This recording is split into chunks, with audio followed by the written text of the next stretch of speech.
noite a todos e todas. Boa noite. Então, o título, né? A nossa moderação do nosso estudo é isso aí, os milagres e as predições que está contemplado nesse livro aqui, ó. Mostrar porque a gente tem que fazer propaganda, né? Às vezes, ainda mais estar com uma capa nova, pode focar aqui, a Gênesis, Kardec. Esse livro, a Gênesis, ele vai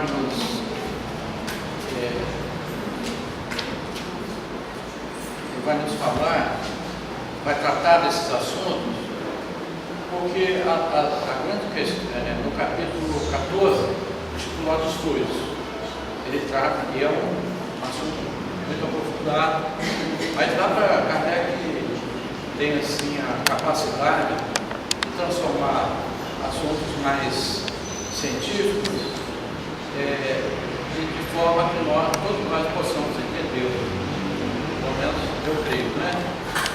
Tem sido assim muito facilitado para nós. Então, no capítulo Os Fluidos, ele trata da natureza e propriedade dos fluidos, e nos interessa nós entendemos o que os evangelistas chamam, e muitos até hoje, de muitas religiões, consideram o que Jesus fez milagres.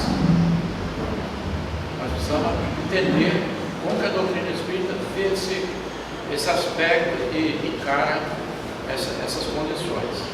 Milagres. Formação e propriedade do perispírito, ação dos espíritos sobre os fluidos, são tópicos desse capítulo intitulado Os Fluidos. E fala sobre o pensamento, a qualidade dos fluidos e outros aspectos inerentes a esse assunto dos fluidos, fazendo essa pequena chamada, para poder nos entender. Aí a gente pegou essa foto de Jesus, né? Que nós temos assim um carinho muito grande. Vocês já repararam onde Jesus está? É só isso aí, é um detalhe. Mas é um detalhe muito importante. Por favor, prossiga. Vai cá, né? Então aí, os milagres e o Espiritismo. O Espiritismo. O Espiritismo não opera milagres. Por quê? Vamos entender. O que a ciência revela para nós até hoje? Tem revelado as leis do mundo material. Não é? Qual a pressão que existe em determinado fluido? Ela mede. Qual a carga que tem em determinados pilares e figamentos da área da engenharia civil? Ele calcula e mede certinho em Newton, né? E por aí fora. Qual a pressão do pneu? No meu carro, por exemplo, são 32 libras por polegada. Isso tudo é coisas da ciência, não é verdade? Quantos ml tem um litro de leite? 1000 ml ou um litro, não é? Isso é ciência. Quantos centímetros tem daqui até naquela porta? Joga em metros, calcula, transforma em centímetro, multiplica por 100. Por exemplo, tem 8 metros, então são 8 vezes 100, 800 centímetros. Vocês estão entendendo onde eu quero chegar? Isso é assunto da ciência. Qual a pressão arterial minha de hoje? Por exemplo, não medir não, mas normalmente 120 por 80, não é? E assim vai. Isso é ciência. Muito bem. Então, a ciência revela leis do mundo material. E o Espiritismo revela o quê? O Espiritismo revela leis que regem as relações do mundo corpóreo com o mundo espiritual. E aí está o X da questão, a nossa incógnita, né? E aí que a gente fica pensando, como é que Jesus conseguiu andar sobre as águas? E ele andou, os evangelistas dizem que ele andou. Não vou contar aqui a história toda não, porque tem muita coisa linda aí para vocês verem para frente. Ele andou e no início não foi assim. Apareceu os pescadores, ainda não apóstolos, estavam à distância e viram alguém parecia um fantasma, segundo o relato, e eles começam aquela gritaria e tal, aí Jesus fala, tem bom ânimo, sou eu, Jesus. Aí vai se aproximando, eles olham e observam Jesus sobre as águas. E Pedro, Pedro sempre foi muito atirado, corajoso. Senhor, se és tu, mande que eu vá até tu também andando, pois que venha. E ele foi, e Jesus sustentou ele. Aí está lá escrito assim, Mateus, balançando um pouco as águas, o vento um pouco mais forte, e ele começou a se afundar. Aí ele gritou, Senhor, me salva, estou afundando. Porque você não teve fé. E Jesus vai lá, toca nele, segura na mão e puxa para o barco. Olha que coisa interessante, só para vocês pensarem, não vou entrar em detalhe em cálculo físico não. Se eu estou sobre a água, se eu levantar um peso, a minha tendência é afundar, só isso. Porque em condições normais de temperatura e pressão, a gente vai para o fundo. Porque também tem outra lei física que diz que todo corpo mergulhado no fluido recebe de baixo para cima o mesmo peso do fluido por ele tocar. Isso é Arquimedes, tá? Ele teve essa sacada. Arquimedes.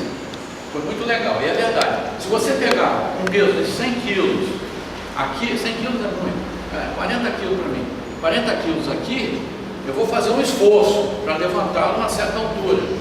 E se ele estiver dentro d'água, que esforço que eu vou fazer? Ele entra dentro d'água. Aí que tem a lei de Arquimedes, mas não vou entrar nisso não, só para vocês pensarem comigo. Como é que é bonito a física, como é que ela é bonita, né? Muito bem. E veja, então o mundo corpóreo e o mundo espiritual, eles interagem. E como é que acontece isso?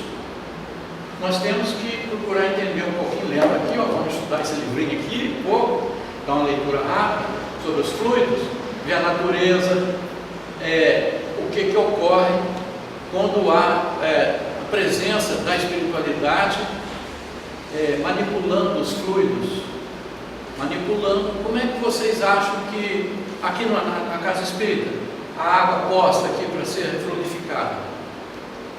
O que vocês pensam aqui? Alguém vem aqui, joga um pozinho assim, eu não estou vendo, né? Nem vocês, mas muitos daqui vêm.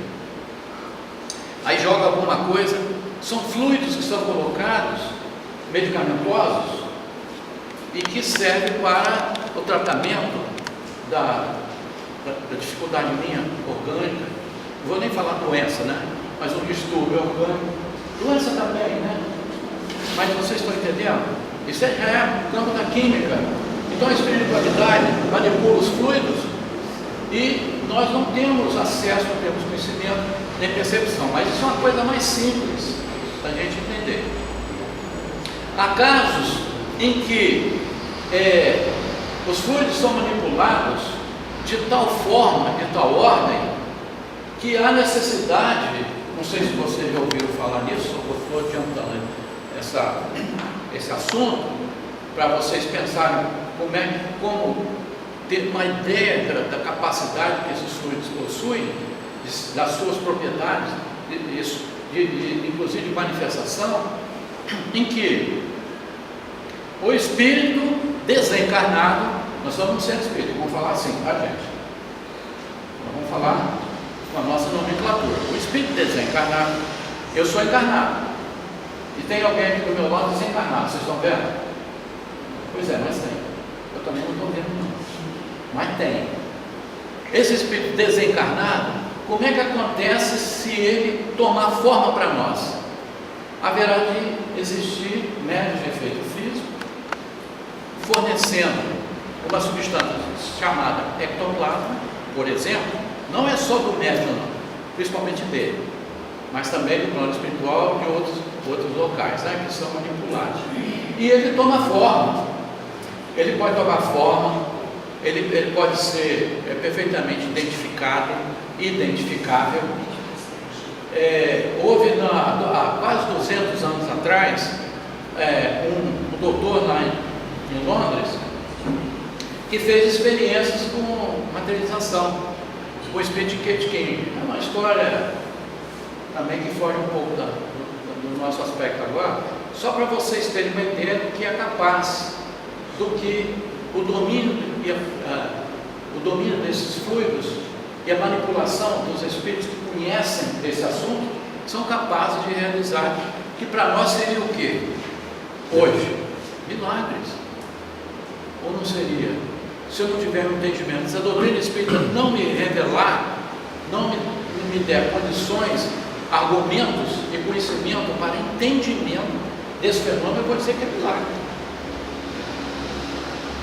Agora, vejam vocês, Jesus tinha uma capacidade infinitamente superior à nossa. Jesus, ele manipulava esses fluidos e, conforme revelado, ele tinha centenas e milhares de espíritos superiores que trabalhavam sob o comando dele. Então veja, a capacidade de operar uma cura era muito grande e muito rápida. Jesus certa vez curou 10 leprosos uma vez só com a ordem: fiquem limpos. Já pensou? Todo mundo chagado. Você já viu o leproso? Hoje é doença que lança, né? Um nomezinho bonito aí, mas é isso aí. Você já pensaram? Eu já vi, tá? Limpa tudo. A pele fica cor azulácea, arroxeada, as extremidades caem. Não é bom nem falar isso, vocês vão se impressionar. Mas é assim, isso é assim. Lá em Tainenga, aqui em Cariacica, tem lá um local que a gente pode encontrar, não sei ultimamente, mas a gente encontra esse tipo de exemplares, né, humanos. Então Jesus curava assim, esse poder dele. Já é um outro aspecto, outra dinâmica também. Então, ambas a ciência e o espiritismo, envolvendo leis do mundo material e leis do mundo espiritual, com a relação do mundo corpóreo com o espiritual, atuam amplamente nos ambientes da natureza. Jesus, por que os milagres? Jesus estabeleceu curas e Jesus atuou também na natureza. Nós vamos ver particularmente desse aspecto aí, por favor. Para nós entendermos melhor, um pouco melhor, os milagres. O que é o significado de se dar os milagres? Para o espiritismo, o milagre é sempre o coroamento, mas nunca a derrogação das leis naturais que funcionam igualmente para todos. O que é derrogar leis? O pessoal da jurídica sabe o que é isso. A derrogar é parte dela que modifica. Derrogar é modificação total, não é? Daquilo que foi estabelecido como lei. Então o que acontece? Se alguém desencarnar, quer dizer, se você falar, fulano morreu, o coração parou e tal, ele foi constatado mesmo a morte através de equipamentos, né, que os médicos têm como fazer, a morte cerebral. Então vem alguém e diz assim: não, mas eu vou ressuscitar. Não vai não. Isso é derrogar leis. Vocês estão me entendendo? Ah, mas Jesus não ressuscitou? Foi dito lá que ele ressuscitou. Mas muitas vezes, em alguns casos em que ele trouxe a vida, aquela menina de 12 anos, que ele diz assim, Talita come, isso é em aramaico, né? Menina, levanta. Ela estava dormindo. Ele sabia disso. Lázaro, quando estava lá no sepulcro, 3 dias, dizem que é 4, e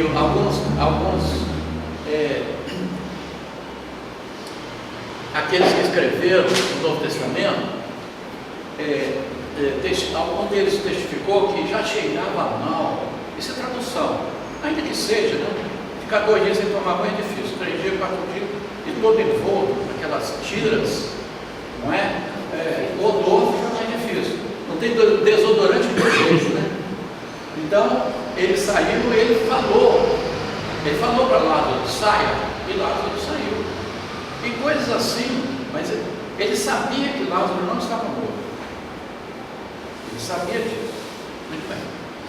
Então, continuando, é a designação, falando sobre milagre, de fatos naturais cujo mecanismo familiar, a lei divina, ainda se encontra defeso, quer dizer, não está ao nosso alcance. Isso aqui é o jurídico também, tá?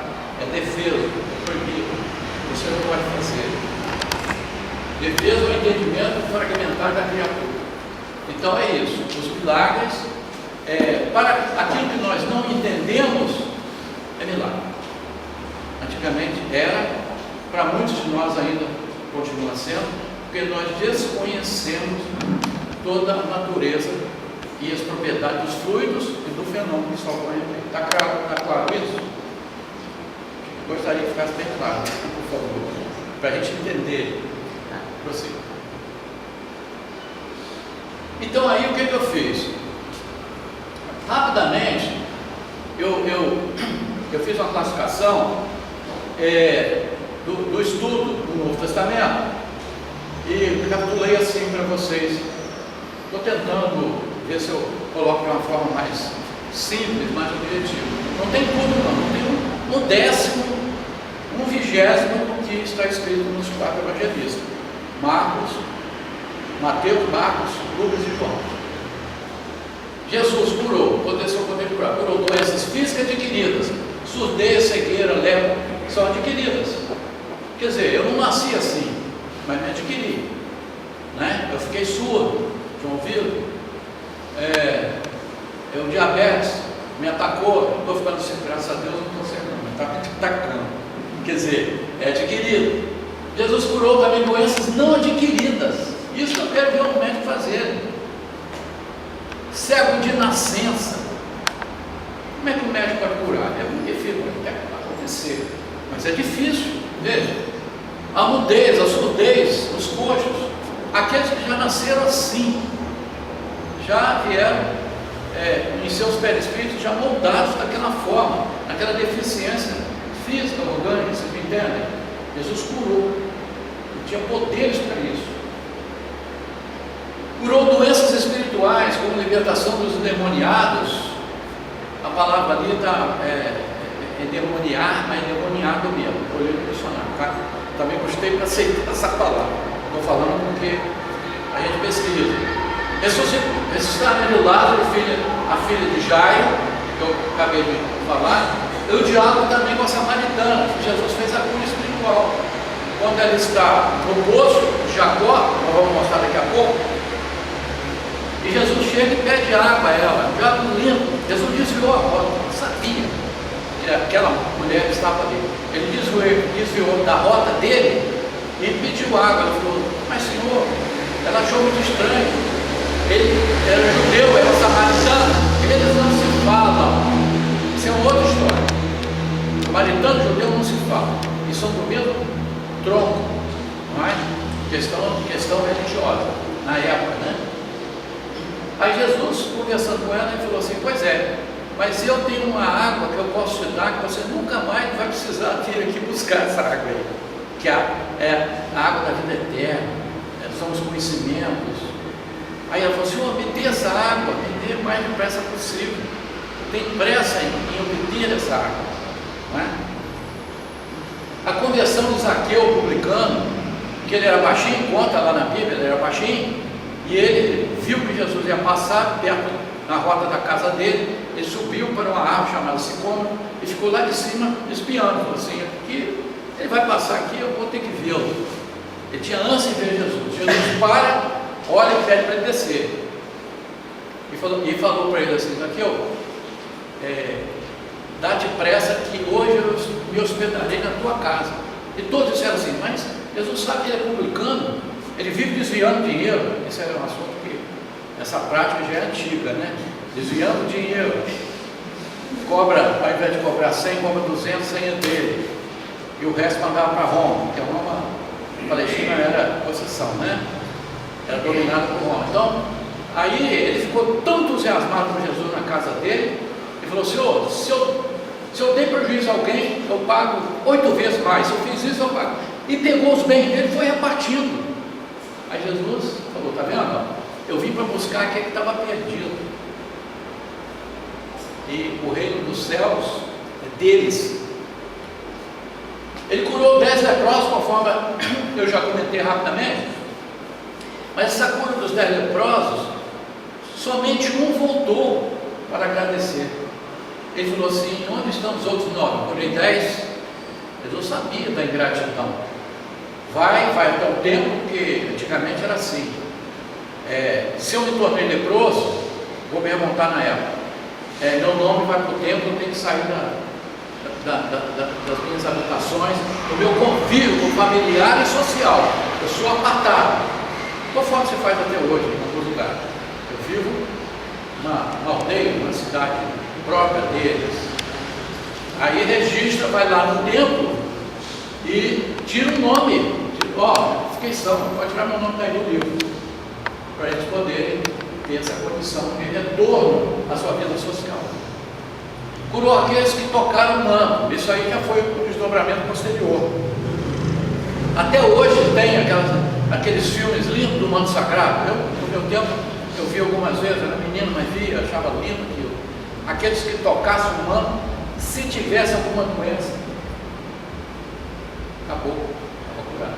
O poder dos fluidos impregnados de amor, né? Avança, por favor.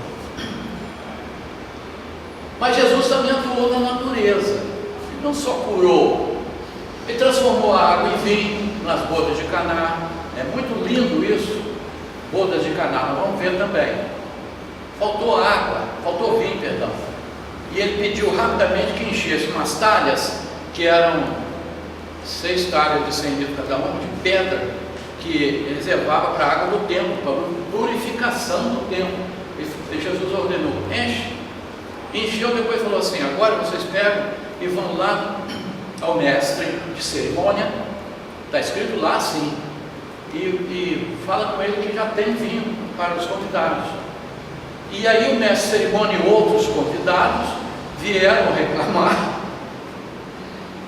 com o dono da festa, mas é interessante, você está fazendo o contrário. Primeiro serve-se os vinhos de pior qualidade, depois os de melhor qualidade. Perdão, os de melhor qualidade e depois os de pior. Você deixou de melhor no final. Vem lá no texto que vocês vão ver isso. Quer dizer, primeiro serve-se os melhores vinhos, depois não tem mais, pega aquele. Bom, se eu pudesse falar, pega os europeus, depois pega os brasileiros. Ou então a Argentina. Estou falando em qualidade, né? Para mim, meu gosto. Pois é, então Jesus fez isso também. E foi, a partir daí, começou a série de milagres, né? Que a Bíblia fala. Multiplicou 5 pães e 2 peixes para 5.000 pessoas, sem contar mulheres e crianças. Está escrito assim lá. Como é que ele fez isso? Pois é.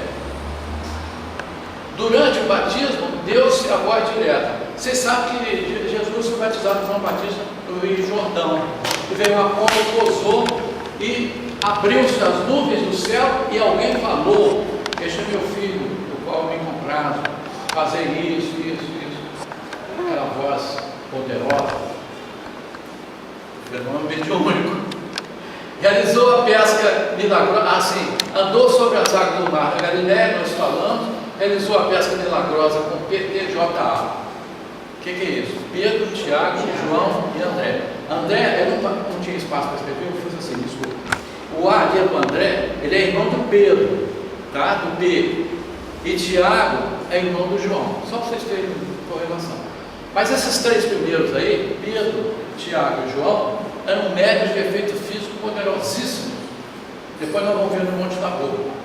Jesus pega sempre eles quando precisa de assim uma demonstração maior de convencimento e precisava de potencial de doação maior da energia também. Para que haja materialização, é preciso de efeitos físicos, senão não tem como fazer. Tá? Vamos fixar nesse ponto aí. Repreendeu os ventos no mar da Galileia. Ele, no navio, junto com os pescadores, começou o vento a bater muito forte, a embarcação balançando muito, os apóstolos, os pescadores, começaram a gritar: Senhor, nós vamos afundar, já está fazendo água e tal. E ele levantou-se e repreendeu o vento. E a partir dali, houve um silêncio total. Jesus acalmou a tempestade, não é? A tempestade que muitas vezes ocorre em nossos corações. Jesus, ele conseguiu fazer isso. E aqueles homens perguntavam assim: quem é esse que até a natureza obedece? Quem é esse que há poderes como tem? Desapareceu no meio dos fariseus, pontinho, porque não dá para escrever também. Eles tentaram matá-lo e ele desapareceu no meio deles. Eles não souberam para onde que foi Jesus. Desapareceu. Ele tinha como tornar-se invisível. Tudo isso é conhecimento dos fluidos. É possível fazer isso. Por exemplo, você já ouviu falar, desculpa eu ter entrado um pouquinho aqui, porque isso é importante. Depois a coisa vai ser mais rápida para entender melhor. Vocês já ouviram falar no transporte de objetos? Vocês acham possível isso? No livro dos médios nos explica assim. Eu tenho um livro, por exemplo, ele pode, eu colocar sobre a mesa, ele desaparecer aqui, diante dos meus olhos, dos vossos olhos, reaparecer no outro ambiente. Como que se dá isso? Os espíritos podem envolvê-lo duas formas conhecidas: em fluidos, fazendo com que ele torne-se invisível, e os espíritos podem desmaterializá-lo. É mais complexo, né?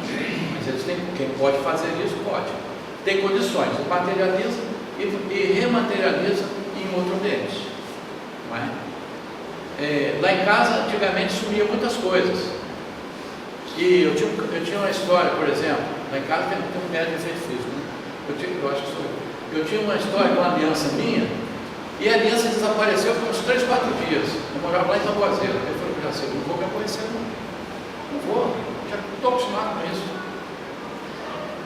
E daí Jacira vendo a cama, isso aqui, arrumando, nos pés, do lado dela, na cama, a sua mão por baixo do lençol, negócio assim, tira o lençol, aliança. Como é que é aliança? Isso foi parecendo. Vocês estão entendendo? Isso é possível fazer. Os espíritos conseguem fazer isso. E às vezes diante dos nossos olhos. Porque nós não estamos atentos para isso. Não é? Estou lembrando só esse caso aí, né? Mas eu fui com o doutor Zé Rosa uma vez. Nós frequentávamos lá em Jucutuara, do Centro Espírita, o grupo espírita lá de Maria Madalena. E nós fomos lá a pedido dele, eu acompanhei, nós fomos lá em Cariacica, numa casa que sumia as coisas. O doutor Zé Rosa era juiz na época, o senhor foi desembargador. O doutor Zé Rosa era vidente, ele falou assim: acabou de passar uma sombrinha aqui. Eu não vi, ele viu. Aí a senhora falou assim: não, mas não, verifica onde ela estava. Ele descreveu. Ah, sim, nossa, da menina. Foi lá no guarda-roupa, não estava. Aí ele falou: mas eu sei onde está. A senhora me acompanha? Perfeitamente. Aí nós saímos assim na rua, fomos na casa, batemos à noite. Batemos, a moça nos atendeu. Ei, fulano, você tá aí? Ah, tem, nós estamos procurando. Sabe que tem uma sombrinha aí? Você... Não, que é isso? Ela está em tal lugar. Ia lá, foi lá no quarto, estava a sombrinha. Ué, mas como é que apareceu aqui? E quem pegou isso? Na sua casa, eu estou na minha casa. A mulher ficou com um pânico. Mas não. A senhora vai entender mais tarde. Isso eu presenciei, eu estava junto. Quer dizer, fenômeno de transporte. É possível isso. Ok? Amaldiçoou a figueira que secou. Isso aí é uma história mais para deixar exemplo. Mas não vamos entrar em detalhes não. Ressuscitou no terceiro dia, não é? Estava escrito. Isso deveria vir no final, é verdade. Apareceram em versos alvorecentes no Monte Tabor. Então, no Monte Tabor, Jesus chamou aqueles 3 médios para os acompanhar. E lá, depois de um certo tempo, ficaram 3 dias lá. E lá, o que aconteceu? Houve um fenômeno de materialização. Apareceu Moisés e Elias e Jesus no meio. E eles conversaram muito, etc. E outras coisas mais que os apóstolos foram proibidos de contar, revelar, os 3. Jesus falou: vocês não podem falar sobre isso aqui, porque há coisas aqui que vão ser reveladas daqui mais, sei lá, 10 dias da minha crucificação, Por exemplo, tá? Daqui a 2 semanas da minha crucificação, não pode ser revelado. Vocês têm que guardar segredo e depois vocês comentam, etc. Apareceu materializado na estrada de Emaús. Isso é uma história linda em Atos dos Apóstolos, no Novo Testamento. Vocês vão ver que 2 apóstolos em direção a essa localidade, apareceu alguém, começou a conversar com eles, e eles ficaram tão entusiasmados que eles disseram assim, depois, porque Jesus desapareceu, ao longo de uma certa caminhada ele desapareceu, ardia o nosso peito, nós sabíamos que era ele, pela forma dele falar, carinhosa, aquela coisa toda. Apareceu os discípulos, quando houve uma perseguição muito grande aos cristãos, e Tomé o nega. Quer dizer, apareceu e de repente eles orando, aí todo Senhor, tal, aí Tomé falou assim, eu não creio, mas sou eu, Tomé, não creio. Então faça assim, olha aqui, está vendo o cravo aqui da minha mão perfurada? Venha tocar. E ele foi tocar. Dureza, né? E quando ele viu que era Jesus, ele se prostrou, caiu no joelho. Porque aí tem essa história, né? Vê para crer. É Tomé, é descrente. E ele estava com Jesus ali aquele tempo todinho e negou. Deve ter se arrependido disso. Então está aí. São João 2, 1 a 11, que são as referências a Jesus nas bodas de Caná, como se dá, consegui essa imagem muito linda, né, na internet, por favor. Multiplicação dos pães e peixes. Na realidade, Jesus pegou os pães e os peixes, elevou aos céus, e ele ia partindo, deu para 5.000 pessoas, e sobraram quantos cestos? 12 cestos. E teve gente que ainda levou pão para casa. Fantástico, né? Jesus conseguiu isso. Poder, chama-se poder, capacidade. Ele tem poder, sempre teve. A pesca milagrosa lá, sobre a tua. Aí ele fala assim: bom, ali no Mar da Galileia, os pescadores que ainda não se. A partir daí, Jesus convidou os 4 para serem os seus apóstolos, não é? Pedro, Tiago, João e André. E aí ele fala assim para Pedro. Pedro geralmente é o mais idoso: coloque seu barco ao mar e vamos pescar naquela direção. Mas Senhor, nós ficamos a noite toda aí, não tem um peixe, não tem nada. Por favor, faça isso. Aí Pedro fala assim: bom Senhor, sob a tua palavra eu lançarei as redes. E chama os outros companheiros pescadores, entram no barco, e ele gritou depois para outros barcos que estavam do lado, próximo a ele, falou assim: vem nos socorrer, porque nós vamos sucumbir. Tanto peixe aqui que tu vai afundar a nossa embarcação. Vai passando, sabe como é que é, né? Passando no transbordo, aquelas coisas. Olha só, não tinha um peixe, aí eles não sabiam onde tinha os peixes. Eles estavam em São Lucas 5:10. Médio efeito fez, vai. Aí, pessoal, para vocês terem uma visão mais detalhada, né? Mais panorâmica. Betsaida, quer dizer, casa de pesca em hebraico. Eu achei legal porque ele estava no porto de Betsaida. Por favor. Então, Pedro anda sobre o mar com Jesus. Está andando, não é? Mas ele já começou a afundar um pouquinho. São Mateus 14, 22 a 33. Está tudo registrado lá. Tá? Não vou fazer um detalhamento no que a gente já fez, por favor. Aí, São Mateus 14, 22 a 33 também. Jesus salva Pedro que afunda, né? Porque ele começou a afundar. E vejam, Jesus está com os pés sobre as águas. Estão vendo isso? Ou só eu que estou vendo? Hein? Por favor. Muito bem.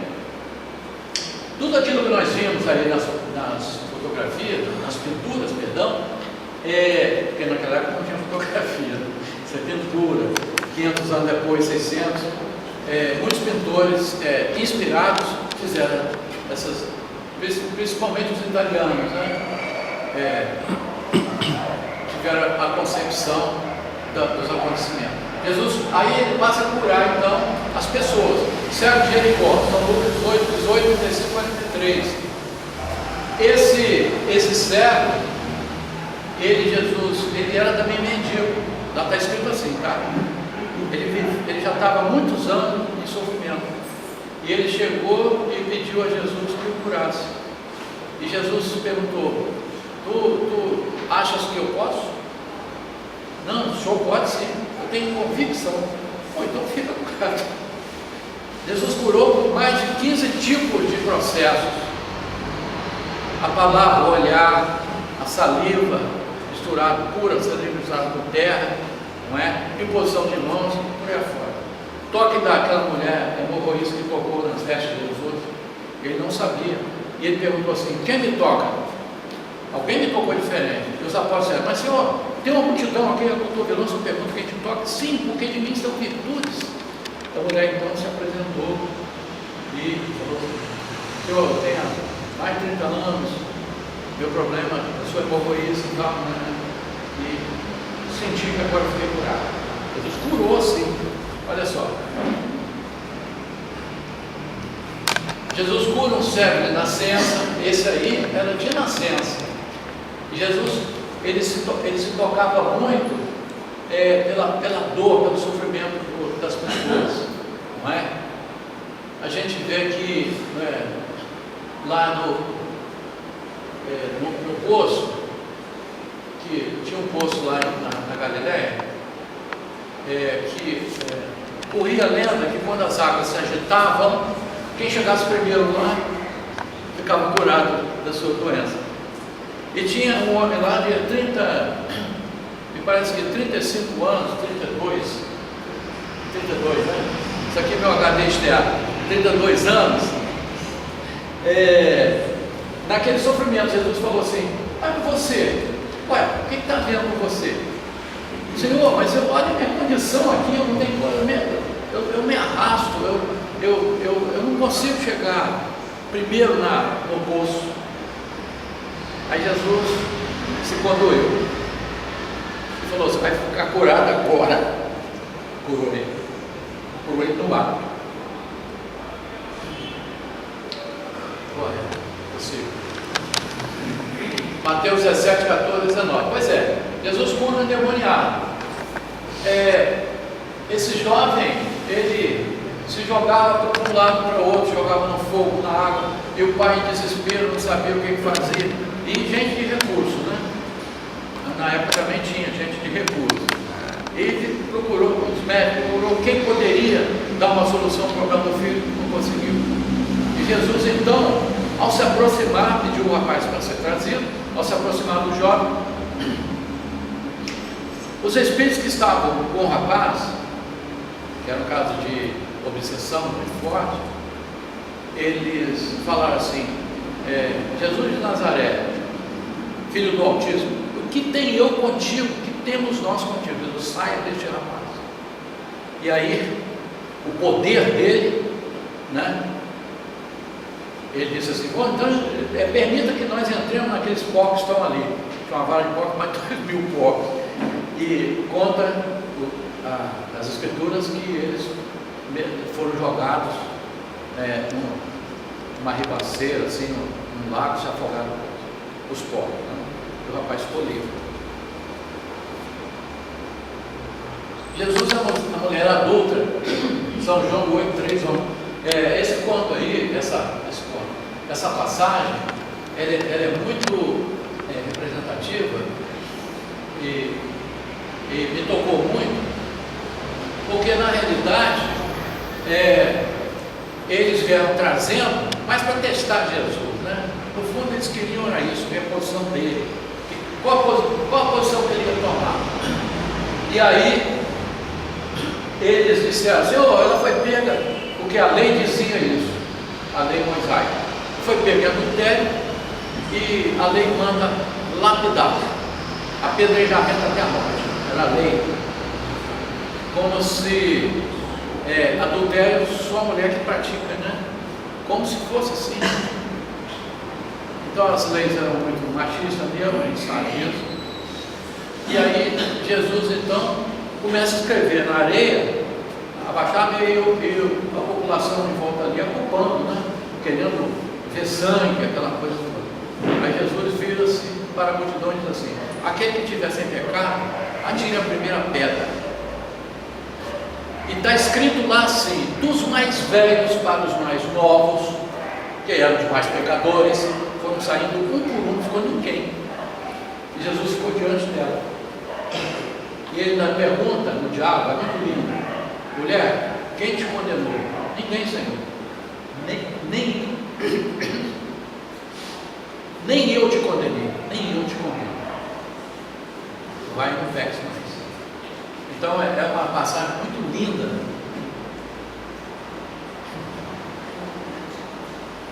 Tem que prosseguir, senão eu me emociono muito com isso. Jesus, com a samaritana lá no poço de Jacó, olha só. Ele conversando com ela e ela falando sobre a água. Jesus pediu água e depois ele ofereceu água assim. Ela disse: Senhor, dá-me desta água da vida eterna. Eu tenho ânsia e eu não preciso mais voltar aqui para pegar essa água, mas eu tenho ânsia em adquiri-la, não é? Falar em água, vem água aqui. Obrigado. E prossiga, por favor. Pois é, olha aí, olha que coisa linda para vocês. Olha, isso é um presente. Para mim é um presente, vocês me perdoem, tá? Eu gosto muito disso. A transfiguração. O que é transfiguração? Transfigurar é ir mais além, é tornar-se brilhante, é tornar-se luminescente, transfigurou-se, não é? E no Monte Tabor, local, quem estava lá? Moisés, mais barbudo à esquerda, na nossa visão, Jesus e Elias, que foi profeta, todos eles profetas. E os apóstolos, MF é o quê, pessoal? De efeito físico. De efeitos físicos, não é? E foi uma trinitação, não aconteceu só isso.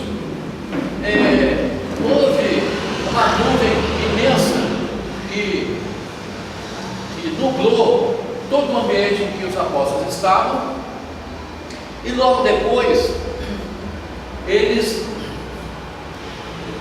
não conseguiram ver mais os profetas. Eles identificaram os profetas, Moisés e Elias. É muito bonito essa passagem, por favor. E aí um presente para vocês. Eu não sei como é que eu consegui isso aí, mas de fato eu consegui. Jesus em sua glória eterna, né? Teve alguém que parece que são anjos e arcanjos com clarins. Vocês estão vendo isso? Estão vendo ou não? Isso é uma coisa que é hipotética. Isso aqui a gente imagina, né? Jesus no plano espiritual, né? Lá na glória do Senhor. Por favor. Muito bem. Para a gente dar um fecho nessa parte de curas, mas com uma orientação espírita, nós tiramos, avança e depois volta, por favor. Nós tiramos esse texto, extraído do livro Seara dos Médicos, da autoria do Espírito de Emmanuel, discografia de Chico Xavier, página 181 a 183, tá? Foi de lá que nós tiramos. Volta, por favor. Então veja, a cura de um endemoniado em Cafarnaum. Aí acontecia que esse rapaz estava em grande sofrimento e Emmanuel identifica como obsessão direta. Então não era uma multidão de espíritos obsidianos. Depois, a cura do endemoniado gadareno, um local também. Ele tinha obsessão, possessão e vampirismo. Olha só como que ele estava em sofrimento. Ele tinha obsessão, possessão. Qual a diferença entre obsessão e possessão, gente? A possessão, a entidade toma corpo da pessoa como se ela fosse. E a pessoa sofre muito, ele tem momentos de lucidez, mas a maioria do tempo, vamos falar assim, grande parte do tempo, ele está em domínio de um outro espírito desencarnado, tá? E vampirismo porque o espírito, quando entra nessa fase de possessão, ele vampiriza as energias do encarnado. O que é vampirizar? Vampirizar é tirar todo o tônus vital da pessoa, ou seja, enfraquece a pessoa, não é? Eu já vi um caso de uma senhora que nós visitamos, só para vocês terem uma ideia assim grosseira. Existia uma fruteira, banana, que parece que maçã, uma coisa assim. E aí tinha um médico vidente conosco, ele que percebeu, e falou assim: Altino, está vendo ali? Estou vendo, senhor. Não tem mais vitamina nenhuma ali naquelas frutas, né? Ah, por que, doutor? Os espíritos já tiraram tudo. Vampirizaram. Dá para entender? Tirar os nutrientes. Pois é, isso acontece com frutas, né? Acontece também com seres humanos. A cura de um mudo endemoniado. Ali era uma obsessão complexa, assim, atingindo o corpo e a alma.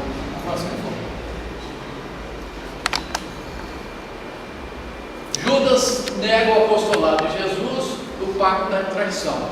Aí fala a respeito de como houve aquela traição de Judas, que Judas vendeu Jesus por 30 moedas de prata. Vocês estão lembrados disso, né? Aí diz assim: ele sofreu obsessão indireta. Momentos ele estava sob o domínio dos espíritos malignos, e há momentos que ele estava de posse de todas as suas faculdades. Aí o Emmanuel diz que a vítima sofre influência sem perder a responsabilidade, né? Isso é informação do Espírito de Emmanuel, tá? A cura de coxos e paralíticos em Samaria, em Filipe. Eu fui lá em Atos dos Apóstolos para descobrir, para ler um pouco a respeito. E havia centenas de pessoas, de centenas de sofrimentos, problemas seríssimos. E Felipe, apóstolo, em momentos de oração, evocando o Senhor, houve uma cura coletiva, coisa incrível, né? Como Jesus fazia muitas vezes. Jesus às vezes curava pessoas à distância. Uma das curas mais lindas que Jesus evidencia nos evangelhos é a respeito do centurião de Cafarnaum, aquele oficial romano que tinha um servo muito doente, e ele foi até Jesus procurar recurso, porque sabia que os romanos, a medicina romana não dava jeito, ele já tinha tentado. E Jesus falou assim: não, então eu vou até a tua casa. Não, Senhor, você não pode ir lá não. Mas por quê? Eu não sou digno que o Senhor pise debaixo do meu templo. O Senhor não. Mas eu sou homem de autoridade. Eu digo para meus soldados: vai, ele vai. Vem, ele vem. Tu podes fazer o mesmo, Senhor. O Senhor também é homem de autoridade.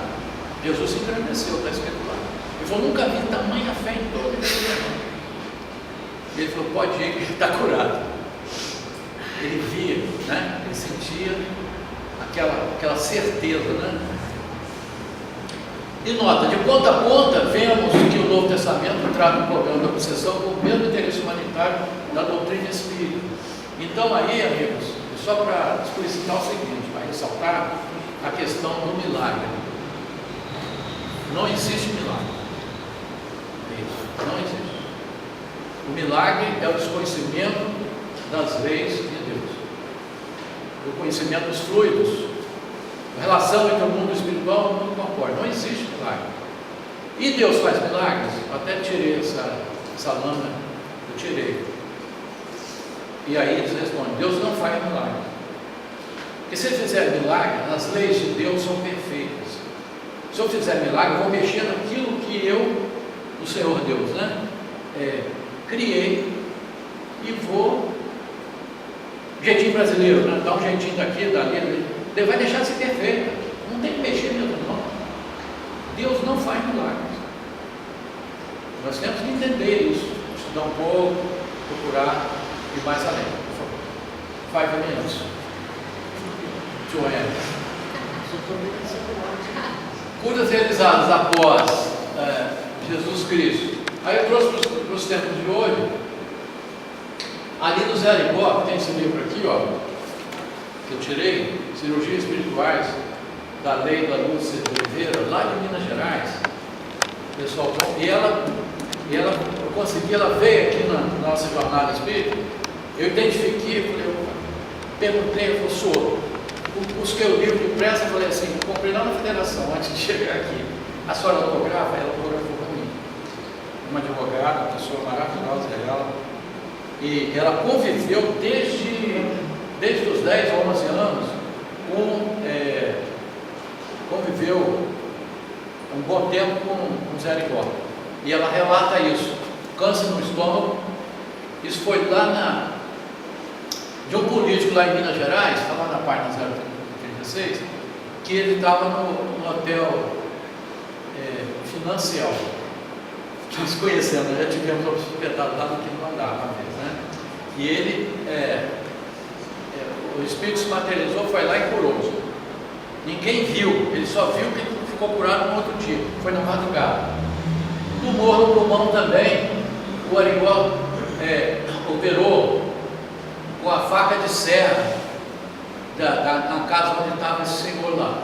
Chegou, ele operou, tirou o tumor. A mulher testemunha, eu vou pular, isso aí é uma coisa que parece uma aberração. E a cirurgia pelos dedos, né?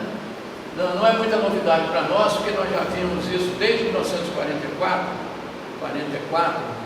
na Tailândia. Tinha um médico que ele operava, os dedos pareciam bisturis. Não dá para a gente falar assim, entrar muito em detalhe, mas tem fotografia. Ele orava e ele introduzia os dedos, afastando os tecidos daquelas pessoas, não tinha recurso médico nenhum. E ele extraía tumores, fazia intervenção das mais maravilhosas. E aqui não vai dar, só na outra virada, nós vamos ver que lá no Fabiano de Cristo, no Rio de Janeiro, na Jacarepaguá, hein? Pois é, Frei Luiz, Fabiano de Cristo. É Frei Luiz. Mas o Fabiano de Cristo também está lá. Eles são os médicos espirituais. Tem uma turma de médicos espirituais alemães, o Dr. Friedrich. Eu tenho livro dele, inclusive, com foto. Não deu para trazer, é muito assunto para pouco tempo, né? Vocês vão te convir assim, só rapidinho para fechar. Então eles operam assim com os dedos. Eles fizeram uma operação num médico lá, muito doente, e extraíram a válvula mitral. Extraíram sem deixar cicatriz, sem deixar. E substituíram por uma outra válvula espiritual, materializada ali para ele. Muito médico aqui do professor de didático, coisa mais linda do mundo. Tem isso escrito e com fotografias. Então isso é possível, tá? Seu Geraldo Inácio operou o cantor Leonardo naquela data, em Deuslândia também operou. Cirurgias espirituais, o seu Valdemar Coelho é lá da cidade de Leme, em São Paulo. Ele fez uma operação agora recente, que eu vi há um dia, quase 2 dias atrás, na TV Bandeirantes, no programa do Luciano Gimenez, Super Pop, lá em São Paulo, e apareceu em outro ambiente, ele operando esse senhor, vamos dizer assim, um moço semi-analfabeto, mas de repente não é mais ele que está ali, são os espíritos. Mas vamos ver, por favor. Não, só para ver isso aí, para encerrar esse tópico. Cirurgias espirituais também. João de Deus, eu lá em Cariacica estive com ele, vendo a operação, tá? Ele trabalhou na Guadiana, em Goiás, são médicos, tá? E lá Frei Luiz, operação com espíritos baterizados, espíritos médicos, atendendo pacientes enganados pela medicina com doenças incuráveis e terminais. E eles atendem mais esses casos. Eu já soube de 2 pacientes que foram lá e se curaram. Se curaram mesmo, não é brincadeira, só avançando, só que é forte. Aí eu achei interessante registrar, eles têm, parece, uns poços ali, são fontes de água, são no centro, de uma das praças de orações no lar foi isso, lá em Carapagal. Me fez lembrar muito aquele parque das águas lá de Nosso Lago. Quem assistiu o filme Nosso Lago, busca ver, porque é uma coisa muito semelhante. Não sei, né? Pois é, meus amigos, eu então agradeço aí o carinho, a atenção. Eu tenho certeza que ninguém dormiu, porque não dá para dormir com os fatos mesmo. Mas como eu dizia Luiz Vaz de Camões, aquele poeta que fez, se mais mar houver, eu lá chegar. Faltou tempo, tem que parar.